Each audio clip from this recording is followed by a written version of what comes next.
r/NuclearRevenge. Posted by you/lesbionist1804. I formed a team and sent a rapist to jail. Alright kiddos, prepare yourself for one hell of a story here. Just a warning, this might be triggering to some readers, as it contains stories about depression and sexual assault. You have been warned. Anyway, this story happened about 2 years ago and it still haunts me to this day. I was in my sophomore year of high school, and hadn't even turned 16 yet. I was your average teenager. I was in band, fang-eared about TV shows, books and movies, and never exactly stood out. I was a bigger girl and bullied occasionally, so any attention I got that wasn't from my friends, was usually negative. In my first period Spanish class, I was friends with everyone at my table. There was Scott, not his real name of course, who was kind and didn't speak much. Then there was Mark, Gerard, and Jake, also not their real names. Those three were like the Three Stooges. They always made me laugh and I honestly thought of them as my brothers. And then there was Darren, the biggest asshole known to man. At this time, I wasn't aware of it. He was taller than me, 6'1", which was a bit unusual, I'm a girl, and 5'10". Now that I look back on it, he wasn't very attractive. But he actually showed interest in me, so I put appearances aside. He seemed caring and broken inside. I'm a sucker for broken people. I've always loved to help people and make them feel better. It's just in my nature. Darren and I flirted over Snapchat for about a month and a half. During the time we talked, he confessed to me that he was a sex addict.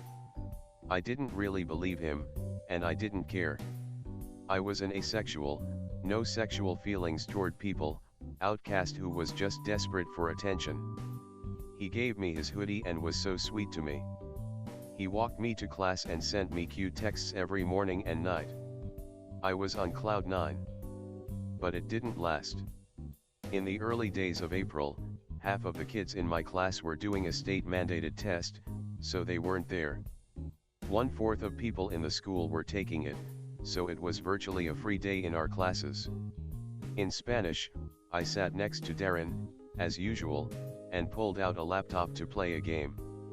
It was a 2-player game. He played for a bit, but then gave up. So I was trying to control both characters on my own, which actually wasn't that hard. I then felt him place his hand on my knee. It was innocent and didn't strike me as anything bad. He then put his other hand on my back. Again, I didn't see anything wrong. But then his hand moved to my lower back and down to my butt. He kept squeezing it and smacking it like it was a damn stress ball. I told him to stop, and even moved away from him so he would have to. After the 3rd time of me telling him to stop, he finally did. I thought it was over. Boy was I wrong. He then placed his hand on my knee again. He did it often so I forgot about it and continued to play the game. But then his hand started moving up my thigh. I grabbed his wrist and pulled it away, whispering for him to stop. There were only about 9 people in the room at this time, so it was nearly silent aside from a few muffled voices. As soon as I let go of his hand, he moved it back to where it was, and started to go further up my thigh. He then started squeezing my thigh as he inched closer and closer to, well you know. I pulled his hand away and told him to stop 5 times, but it was no use. Eventually, he began to touch me in the one place I had never wanted to be touched. He wouldn't stop. I wanted to vomit, scream for help, or run. But I was frozen. I looked around the room and at the boys at my table, internally pleading for them to look over and see what was happening. I was paralyzed. He just kept moving his fingers and hand roughly, hoping to get some sort of sexual reaction out of me. Luckily, the bell rang and dismissed us to the next class. I didn't even bother putting up the laptop or logging out of it. I grabbed my bag and sprinted the hell out of there. I got to my next class in record time and sat at my desk. I was in a catatonic state. I was cold and numb. The sound of his snickering and prideful giggles kept ringing in my ears, making me sick. When class started, I said nothing to my friends around me. I wasn't close with them, but they knew me well enough to know that something was wrong. I grabbed my phone and texted Alex, one of my closest friends at the time. I told him to meet me by the bathrooms ASAP. I left the class to go to the bathroom and found him waiting for me. I threw myself onto him and just fucking sobbed for 5 minutes. He was so confused. It wasn't until he pried me off of him that I finally gave him an answer. I think I was just molested. Saying it out loud made me even more nauseous. I explained everything to him and watched as his face went from pale with shock to red with anger. He was livid. I had never seen him so angry before. I told him not to do anything and asked what to do. He told me to tell a teacher immediately and to report him. I nodded and told him I would. But my dumb ass didn't tell anyone about that moment for almost another 2 months. Luckily, a week after the incident, Darren got expelled and sent to an alternative school for drinking on campus. I was relieved that I didn't have to see him every day. I still had nightmares and panic attacks occasionally, but it was much easier without him there. I had only told a few close friends who promised to let me handle it. I thought it was all going to be water under the bridge until I came to school one morning and saw his backpack at our table in Spanish. My stomach did an Olympic gymnastics floor routine inside of me. My entire body went cold. One of the boys at my table, Gerard, who I had told everything to, looked at me with fear and sadness. He could just look at my colorless face and know what I was feeling. I set my bag down and ran to my safe place. Miss M's room. She was my freshman year biology teacher. She was more like a big sister to me, seeing as she was only 27. I walked in and she immediately knew something was wrong. We walked into the science closet and I told her everything. She was the first adult I told. Not even my parents knew.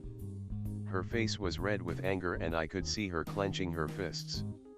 She hugged me tightly and took me down to the counselor's office. She didn't leave my side for almost an hour. She missed half of her first class because she was with me. Everyone needs a Miss M in their lives. My counselor was dumbfounded at everything I told her. She called the assistant principal and the police officer at our school. I gave the officer my statement and then I had to write it out in full detail to the assistant principal. I threw up a grand total of 3 times whilst giving my statement. The first class I actually went to for the day was 4th period. I had spent the first 3 hours of the school day in the office. But then came the hard part. I had to tell my parents. I sat in the hallway and called my mom. She could hear me crying and asked what was wrong. I told her everything without stopping for her to talk. It took about 10 minutes. She was silent for a few seconds before she said, "Oh sweetie, I'm so sorry you had to go through that alone." She asked if I had told Dad, to which I said no. I made her do it. I couldn't go through it again. We called the police and told them we wanted to press charges. They told us to contact the officer at our school. Since it was nearly the end of the school year, all they did was move him to another class. That was it. No expulsion. No suspension. No jail time for molesting me. I didn't hear about him for a long time. The rest of my sophomore year and the summer before junior year was rough for me. I went through a massive wave of depression. I lost about 30 pounds from not eating. I wasn't starving myself or anything, I just didn't feel motivated enough to go downstairs and get some food. I already suffer from depression, anxiety, and PTSD, so recent developments certainly weren't helping. I felt so worthless. My friends and family became my strongest support system. God knows I needed them. I suffered a lot through junior year and nearly went to a psychiatric hospital twice. But I got help and grew from that. I'm doing so much better now. I cut out the toxic people from my life and holy shit, I feel so much better. Soon, it was time for my senior year. I had learned some things too during the summer. One of my best friends, Liz, not her real name, had dated Darren multiple times, before my incident with him, and knew he was abusive. He had left bruises on her the same way he did to me, bruises on my thigh and butt from the squeezing. The fight she and I had was massive, but that's not the point. She was on my side. I forgave her for not warning me, because she was just as petrified as I was. As it turns out, two of Liz's friends, Leah, Micah, and Taylor, had also been molested by Darren. Through them, I found out that another girl from my Spanish class, Maria, had suffered through that as well. There were 5 victims. Needless to say, we wanted revenge. And boy did we get it. But not for a while. Not until the first day of Liz and I's senior year. We had English together and we were so excited. We had been sitting down and talking until Darren strolled through the door. Our jaws dropped at the same time. He had been in and out of alternative school for drugs, fights and alcohol. But he was back now, and Liz and I wouldn't stand for it. We immediately messaged our group chat with all the victims in it and told them he was back. No one was happy about it. My mom was livid. We all were. As soon as we told them, Micah confessed that one of her friends, Lisa, not her real name, had actually been raped by him a couple of weeks ago. That added more fuel to our fire. Together during lunch one day me, Liz, Taylor, Leah and Micah, Maria had left schools due to the incident, all went down to the counselor's office and explained everything. We wanted him out of our English class, out of our school, and out of our lives. We all had to retell our stories to the officer and school officials. We were all crying and literally sitting on the floor hugging our knees. We had been psychologically fucked up over this. It was time for revenge. In the week that followed, Darren had been expelled and sent to jail. He was 18 now, which meant that he could be tried as an adult. He could not and would not get off easy with juvenile detention. Major league fuck-ups get hit with major league punishments.